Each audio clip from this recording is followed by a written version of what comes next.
Hey everyone, Will Brink here, brinkzone.com.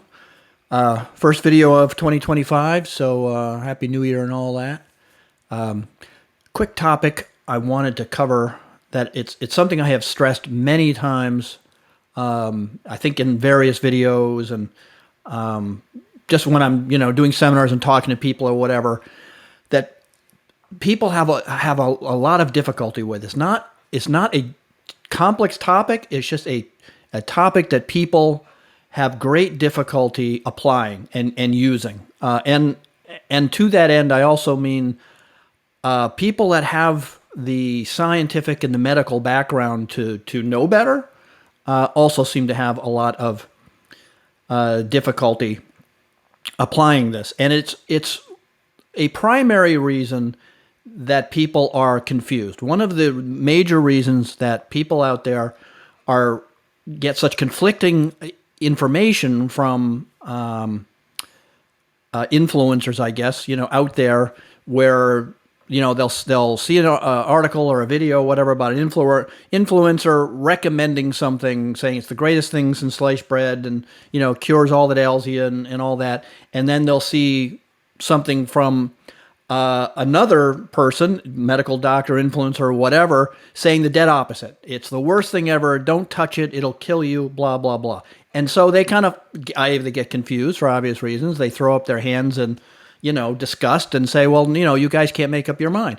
And the major reason for that is that those people are ignoring what we call the 3 Ds, which is drug, dose, and duration. And you can't recommend or not recommend something without taking that into consideration. The other topic, which is parallels or overlaps with drug dosage and duration, is a risk-benefit assessment. Making a risk-benefit based on, and the two of them, one usually kind of follows the other. So what do we mean by, and the 3 Ds can apply to most things. Certainly risk-benefit can apply to everything in life, but the 3 Ds, drug dosage and duration, applies to obviously drugs, but supplements and foods, and you could even insert under drug something else like it's like, say, certain foods and that type of thing. So, but the main reason, I think, at least one of the main reasons for confusion out there, is that the influencers ignore those realities. And so what you get into, of course, is a good, bad, polarize a position on something, which is really not possible in most cases. Again, everything has to be looked at individually to some degree, whatever you're talking about. But by and large, again, those things are always going to apply. And you can make this complicated as you want to. You can talk about pharmacokinetics and pharmacodynamics and dose response curves and all kinds of stuff, but it doesn't have to be, one of the major reasons when you get to, whether it's synthetic sweeteners, good, bad, whether it's saturated fat, good, bad, whether it's, and we're going to talk about one in particular reason that this came up, but the good, bad type approach to things is where you get the confusion when one person, again, I have to say, to reiterate, that some people really should know better. That is, they have the training in the background to know better. So either they did not pay attention, in whether biostats or the epi or whatever, or they are knowingly misleading you by giving you this, this good, bad, positioning, which again gets people confused because one person says good and the other one says bad, and all of these things you have to look at from a dosage and a duration. Of course, what is it? Drug dosage, duration. But if you're not applying that to it, you're gonna end up confused, and you're gonna end up irritated all the time. And so this is it's not a difficult topic, but it is.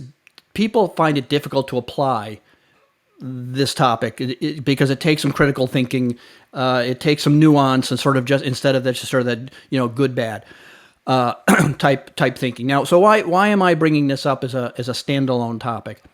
Well, it was a really blatant example of this the other day. I posted about an article I'd written on something called DNP, dinitrophenol. Now, some of you will know what DNP is. DNP is a drug that, well, it's actually just a compound or a chemical that was used for weight loss way back in the day, like 20s or 30s. It was very popular. It has some other uses. We'll get to that in a minute. And it was sort of resurrected in the 90s, early 90s, among some athletes and stuff. So anybody that was in bodybuilding or whatever, has heard of DNP. So I wrote an article. I'm not going to go and talk about DNP too much because I have an article I will post below this video, and I already made a video about it. So I'm not going to go into great details about DNP. My point being was that I had posted about DNP on my Facebook page, and the responses I got were exactly what I'm talking about. Very black and white, horrible, I'd never touch it. It's absolutely the most poisonous thing. Blah, blah, blah, blah. And it kind of took me aback a little bit also because some of the people that were making these comments, frankly, probably should know better. That is, they are, people that have, some background, some technical, scientific, medical background, whatever, to know better. And it kind of really, and even though I put some studies up there for them, I pushed back on them and said, hey, remember, the dose makes the poison. This is one of the simplest ways to remember. We're talking about the 3Ds, dose, drug, doses, and duration. But you can sort of summarize it by just saying the dose makes the poison. The dose always makes the poison, and we're going to talk about that in a second too. But I pushed back on them. I said, remember the dose makes the poison. Here's a study that actually showed benefit. Da da da da. And you know what? These people just doubled down on it. It's the worst thing in the world. It's poisonous. One guy even, accused me of spreading lies. And, and I don't have a lot of patience, frankly, on my Facebook page for insults. If you're on my Facebook page, you're in my house, and you go by my rules. I like to say the internet is the greatest democracy in the world, but my Facebook page is not. It's like I say. So I kind of shut him down. I might even have blocked him. I don't remember. He irritated me. But anyway, he started accusing me of spreading lies and so on and so on. So it really brought home to me that certain things, certain topics with people are triggers, and they just absolutely close the door. They cannot apply what we're talking about, which is understanding that everything, the dose makes the poison. I will tell, and some of them are really, pretty shocking. I'm going to give you an example of one. Towards the end, I think is the most amazing example of the dose makes the poison. But here's something that I will say. We'll talk about DNP a little bit more, but one thing I just would like to say is, again, as a general clarifier, that anything that is inherently toxic or inherently poisonous is not going to have any benefits. There will be no dose that is good for you. And this is what happens with a lot of these chemicals. Now, something that is truly inherently toxic that has no benefits, let's say like cigarette smoking. There's no benefit that I'm aware of to cigarette smoking. Things that are inherently toxic and really have no benefit at any dose, basically you're not going to find a dose that actually has benefit. It's either going to do nothing, and then you're going to find a threshold dose where something bad happens, and that's pretty much it. You're not going to find benefit at any dose. And when we're talking about coming back to DNP. There's a whole bunch of studies that find that at lower doses, DNP has medical benefits. It even extends the life of animals. Nothing that is inherently toxic or inherently poisonous is going to extend the life of an animal. It just doesn't work that way. And so DNP definitely has toxicity, is definitely not something to mess around with. One of the problems with DNP is that the LD50, what we call the LD50, which basically the short answer for what is an LD50 is called lethal dose 50, which is the dose that was required for about half the animals to die. Basically, that's how they find out the LD50. It's a pretty crude way to find things out. But anyway, obviously, the higher the LD50 for a chemical, the better, because you can, you're less likely to overdose on it and kill yourself. Well, the LD50 for DNP is fairly narrow. That is to say that the doses that they used for like weight loss, you didn't have to take that much more for it to get dangerous. And so that's bad, obviously. But at doses, very low doses, doses so low that you're so far from any sort of toxicity. Like I say, there was a number of benefits in animals: improved metabolic health, increased lifespan, improved oxidative stress, yada yada yada. One study in particular in an animal model showed a benefit with a disease called ALS. And ALS is a horrible disease, one of the worst diseases you could possibly get, and there's very few meds and stuff that actually help with ALS. And this particular study in an animal model of ALS, using a microdose of 2.5 milligrams, which is a tiny dose, found benefits in an ALS model. So the point being, again, that even things that you think from, again, some influencer or whatever, got you all revved up that this is the worst thing in the world and you need to avoid it. If that person, and again, some of them really should know better, and shame on you if you know better and you don't tell people about this. If that person is not telling you at what dose and for what duration, this stuff is a problem, this is, the person's going to be confused.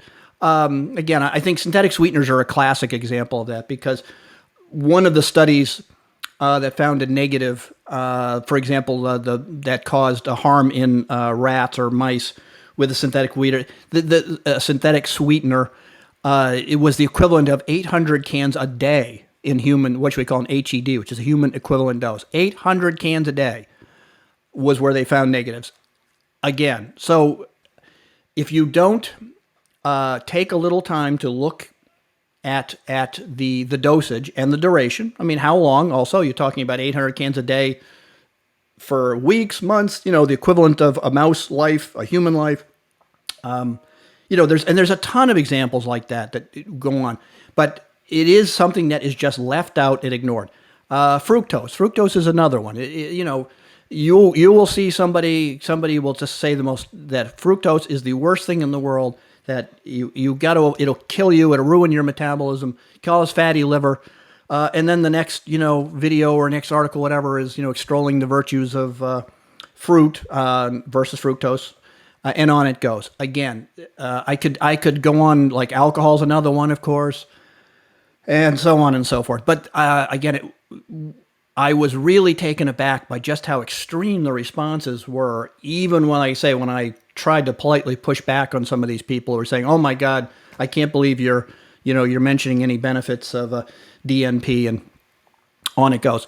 That was the most blatant example of that. Now, again, from dosage and duration studies or examinations, the overlap or the obvious thing you go from there is to make a risk, what we would call a risk-benefit assessment. Now, we make risk-benefit assessments every day of our lives, all the time. We may not be conscious of it, but we're doing it every single, all the time. For example, you get in your car, to go to work. Well, obviously, that you have a possibility of dying in that car from a wreck, but you've made the risk to benefit assessment that you got to go to work and you got to pay your bills and you wear your seatbelt and you drive carefully, and that the risk to benefit is worth taking the risk. We do this again every day of our lives. Plane flying. I mean, we all know that a plane could go down, but we also know, statistically speaking, that the risk is very low. It's a whole lot lower. You're much more likely to die in your car on your way to the airport than you are in that airplane. But anyway, point being, we do this all the time.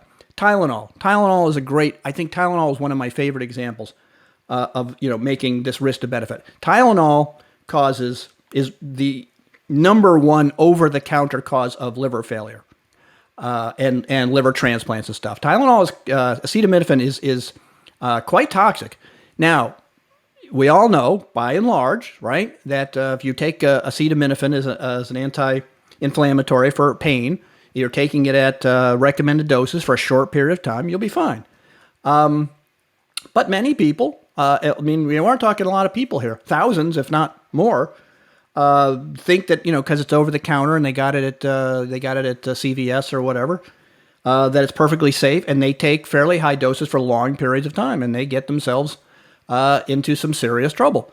What's interesting about again, to stick with acetaminophen also, is that the toxic dose of acetaminophen in the LD50 is not very far from the therapeutic dose. I'll give you a perfect example is that they have shown that 4 grams a day, that's 4,000 milligrams of acetaminophen, is liver toxic. Now, if you are taking a 500 milligram taps, which is, they do come, extra strength Tylenol comes in 500 milligrams, you take 4 of those a day, you're already, you're at like half, you're at half, literally half the known toxic dose. Some people have taken, will take 4,000 milligrams. If you drink any alcohol with it, you can cut that dose in half. You really are supposed to be, you shouldn't drink any alcohol if you're taking Tylenol. But if you do, the possibility of liver injury is about half the dose. So basically, if 4,000 milligrams is a known hepatotoxic dose, 2,000 milligrams with alcohol, and so forth. And so, a lot of the things that we take for granted as being fairly safe, the dose required for injury is not that much higher than what is the therapeutic or the clinical dose. But again, you make those risk benefit assessments, maybe unconsciously, but we all do it. You're doing it every day of your life, every minute. So take a lot of the things that you see when you see discussions from, again, influencer types that are, again, their job is to scare you, is to get you concerned, respond, click, whatever it is that they're trying to do. And so they're going to leave out that fine point detail that, what this terrible thing that they're talking about. Oh, my phone is ringing. Hold on. Sorry. So anytime you see something that, it seems very contradictory, or you're seeing a lot of contradictory issues or information, whatever it may be, take a step back, go look into it. What are we talking about for dose and duration here? And what is the common sense middle ground position? Well, again, whether so we could go down the rabbit hole. All right, before I go, I'll give you one of my favorite examples, and I'm going to put the paper below because you guys need to read this. One of my favorite examples is of the dose makes the poison is radiation. Now, most people are told or brought up to think that radiation, and we're talking about ionizing radiation. We're talking about gamma radiation. We're talking about the worst type, the most damaging type of radiation. We're not talking about other types. We're talking about ionizing radiation. We are usually brought up and told that all radiation is bad, that you should avoid it, and that's that. And it's not true. Really, there's a number of studies that actually find that low dose radiation increases lifespan in animals. There's one, I'll post one below that's fairly recent in dogs. Now, again, we're talking about dogs. We're not talking about nematodes or insects. We're talking about a higher animal here, and the study found that, and it wasn't a small amount. The longevity benefits of low dose radiation in dogs is considerable, and it was more effective in short-lived dogs than longer-lived dogs. And again, that might make some sense. It may be less beneficial to longer-lived animals because there's longer time for cancer to form as far as DNA damage and replication and all that. Now, the question I'm sure you might have before we go would be, well, why on earth would low-dose radiation actually be a benefit, actually extend the life of these dogs? And this is, like I say, probably the best example of the dose makes the poison that I've ever seen. And the reason probably is that the low-dose radiation is not high enough to cause damage to cells and damage to DNA. It's just high enough to get their antioxidant defenses up. So things like superoxide dismutase and glutathione production and stuff. And and they do find that the antioxidant defense mechanisms are increased in these animals that are exposed to low dose radiation. So if any topic should drill home to you that you have to examine the dose, the drug, and by drug we're sort of being fairly generic. It doesn't have to be a drug, it could be a supplement, could be a food, it could be a lot of things. Insert whatever you want. Dose is the big one, and duration. Duration also, again, is a huge factor. Now, some things could be toxic in a very short short duration, but sometimes they're not. Could you take a high dose of acetaminophen for 1 day and without terrible harm, at least at that 4,000 milligrams? Yeah, you'd probably be fine. To have an acute overdose, that is, acutely end up with liver failure from acetaminophen, and taking it just one time, you'd have to take a lot more. So again, duration is important, and that's a big one too. But a lot of dietary things, you got to look at duration. I don't care how bad anybody claims, let's say, saturated fat is or is not. Nobody would claim that a single meal of a high saturated fat, one time, is going to harm you, right? Because that's the duration thing. Obviously, if there is harm in high intakes of saturated fat, it takes time. The duration thing is essential, as is the dose. So read that, take a skim of that radiation paper. And again, in the future, if you really want to help yourself and understand why there's often so much conflicting information, so much confusing information, why you yourself end up confused and conflicted, is because they are often leaving out that very important discussion on, how much do I have to ingest or whatever for this to be harmful, and how long does it take? And these, like I say, if you're not adding those in there, this is where you get spun around and conflicting. So I hope that helps. Obviously, it's brought to you by Alpha Joe and upcoming products thereof, but I'll keep you on the loop about that. And that's also been a story unto itself, and that was my last video, which I discussed about. So I'll see you guys all on the brink.